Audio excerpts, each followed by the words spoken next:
Hey guys, this is Mektogic, and welcome back to another episode of the Translucent Plastics Archive.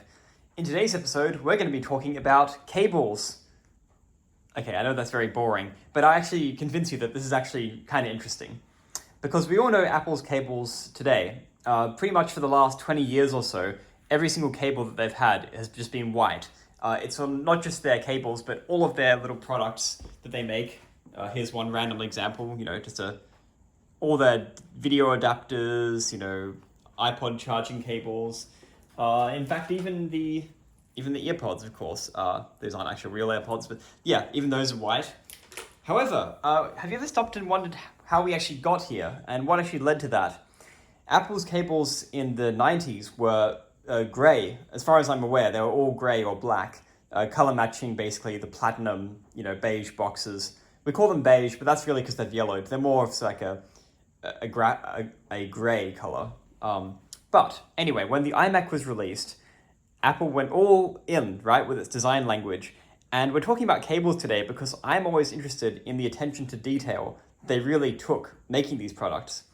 Every other company around that time, they didn't care about the attention to detail. If they shipped a product that was so-called well-designed, they weren't going to give you a nice cable with it. They were just going to give you a standard off-the-shelf cable because it's cheap.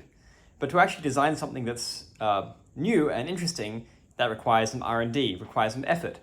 And when they designed the iMac, they really decided to spare no expense, and they really decided to make sure that every single part of it, the whole kit, was well designed from the bottom to the top. And that includes the cables. So let's talk about them. I've got them here sort of in order of at least what I estimate is the dates at which these were made. It's hard to find much information about the actual matching cables, but if you're a perfectionist like I am, particularly with my collection, you really do want the matching cable for the iMac that you got. So if you've got a slot loader, it might be different to, 1 year might be different to another year. So that's what we're talking about today. So the two cables I want to start with is these two. So these, just keeping in mind that these are all Australian cables, but essentially the design is exactly the same in all countries. So we'll start with this one on the left here.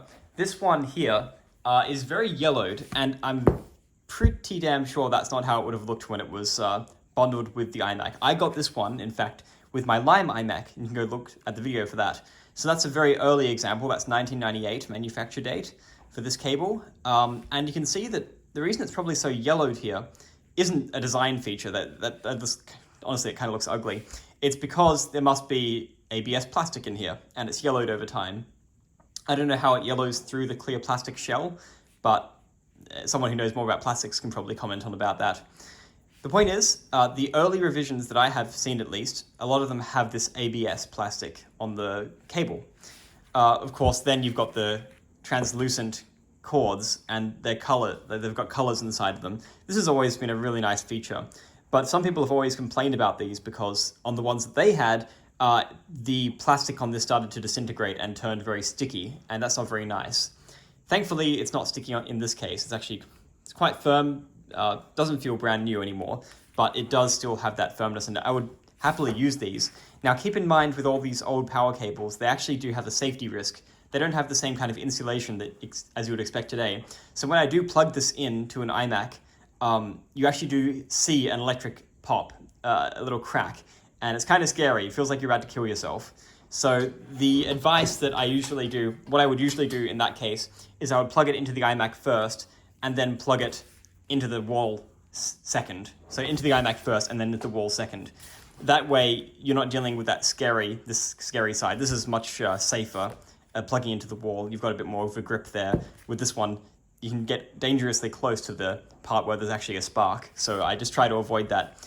Some models are different. I guess it also depends on how much dust is accrued in the fan or the power supply. Yeah. Anyway, that's the one I got with the Lime iMac. Then the next one here seems to be a refined version of this. You can see it's not just that they're not using ABS anymore, so you've got a nicer, longer-lasting cable color, but also you'll see that they've removed some of the jacket around here. They've actually kind of slimmed it down, streamlined it into a simpler design form. You'll actually also see that on this one, there's no Apple logo, but on this one, you actually do have that Apple logo there. I can't tell you, I'm not sure which one this came with, but my assumption is that it is newer than this, and I'm assuming it's probably around the 1999 slot load iMacs, and definitely the PowerMac G4 rather than the PowerMac G3. I'm pretty sure the PowerMac G3 would have used this, but the G4, the graphites, probably came with this thing. The ones in 1999, anyway. Then I've got something else which is not something you'd see anymore, and also these are all the same translucent colors. This one here is actually a extension cable, and Apple actually shipped this with their PowerMac towers, I'm pretty sure. But if you're wondering why, it's because you would actually power the monitor from the PowerMac G4. The PowerMac G4 had an extra slot here, actually an extra socket to power the monitor. So this would connect to that, and then this would feed into the monitor's power supply.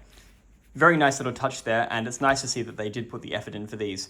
So these probably shipped with, obviously they didn't ship with the ADC monitors because those didn't require a power supply.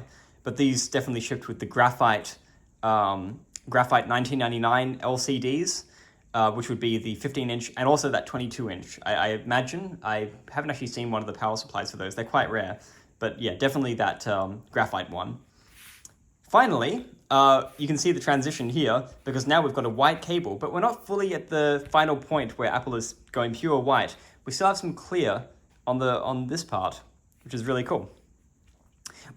Now, I'm pretty sure that these ones are from 2001, around that time, because this is a similar design aesthetic that they were using with the cables for the G4 Titanium when that was released. And this is also a nice color match. In fact, it's the correct color that you should really put with your Snow iMac or your late era Graphite. The Ruby and Indigo ones from 2000, summer 2000, were still using these translucent cables. So if you have a Ruby, Sage, Indigo from that time, 2000, even the Graphite and the Snows, they did come with this cable. But then once we got to 2001 and we had the the Blue Dalmatian, Flower Power, Snow, Graphite from that time, or Snow I guess later on, that would have been this cable. And that shows you that they were approaching not quite there, but the end of the translucent era around 2001, 2002. And then by about 2003, that they were basically into only using white cables purely. And that's when things get boring because that's what they've done for the next 20 years. And if you want to try and get color matching cables for those, the correct ones, you have to look a lot more into the subtlety of it. But I thought I'd just tell you about these few years of cables. These are the ones that I actually have, that I've been collecting, just because, you want to complete your collection. You don't want to just find yourself a G3 iMac. And no, I actually want to get the whole thing. I want to get the mice, the keyboard. But this cable is also part of the package, so you want to get that too. Hope you found this video interesting, and please go and watch the next one.